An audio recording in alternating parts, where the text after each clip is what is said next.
লেখা না পড়ানো, একটা লাইন আরবি শুদ্ধ করে পড়ার যোগ্যতা নাই, বান্দরের মতো আপনাদের মাঠে লাফায়, তাফসিরের একেবারে দুনিয়া উদ্দা তাফসির করে। বাচ্চা এক ছেলে সেদিন আমার আগে বক্তৃতা করেছে টাঙ্গাইল, 250 খণ্ডে তাফসির লেখে। তার বাজার কি, চাহিদা কি, কদর কি?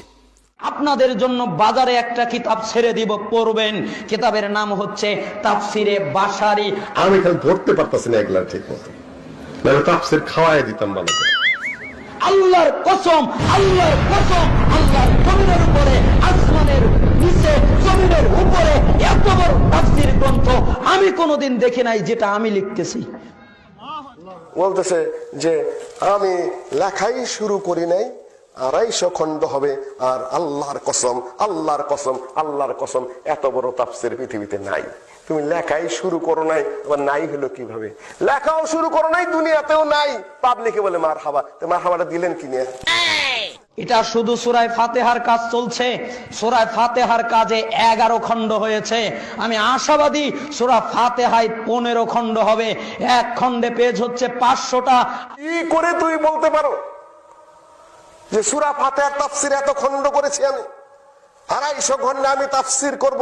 ওখানে এমন কোন বক্তব্য নাই সহি যা আমি আনিনি।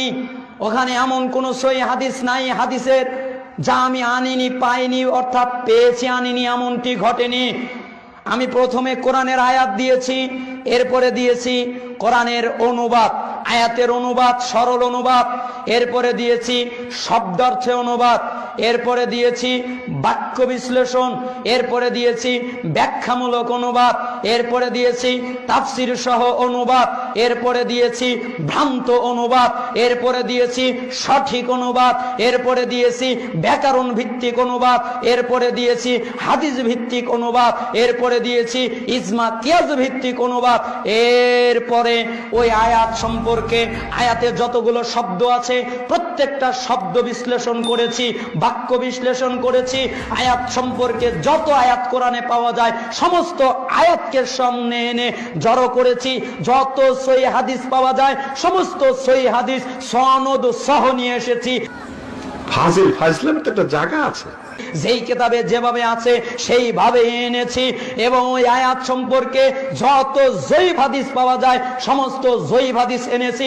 হাদিস কেন জয়ীফ হলো, কোন রাবির কারণে হলো, এই রাবির বাড়ি কোথায়, এর জন্ম কোথায়, এ কেন জয়ীফ হলো, কি কারণে জয়ীফ বলা হলো, কোন কোন ইমাম তাকে জয়ীফ বললেন, কোন কোন ইমাম তাকে পরিত্যাগ করলেন, কি কারণে তিনি পরিত্যাগযোগ্য, এরকম উল্লেখ করে প্রত্যেকটা হাদিস যেটা জয়ীফ হলো কেন, এর প্রমাণ সহ ডিটেল দেওয়ার পরে সমস্ত কিতাবের তাফসীর এক জায়গায় করে, তাফসীরের যত বিখ্যাত কিতাব আছে সমস্ত তাফসীরকে এক জায়গায় করে একটা বুঝ সেখানে দিয়েছি।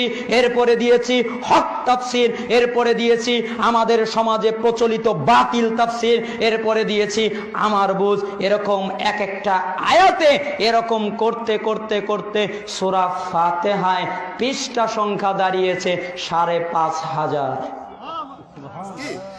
কবিতাটা পড়তে পারে না আরবিতে। অদ্ভুত ব্যাপার, তুমি যে এতটুকু আরবি পড়তে পারো না, 250 খণ্ডে তাফসীর লেখো, মনে ওইটুকু আর বললাম না, আমি অবাক হয়ে গেলাম। 250 খণ্ডে তুমি তাফসীর লেখো আর তুমি এক লাইন আরবি শুদ্ধ করে পড়তে পারো না। পাবলিক বলে ঠিক, কি করবেন কি?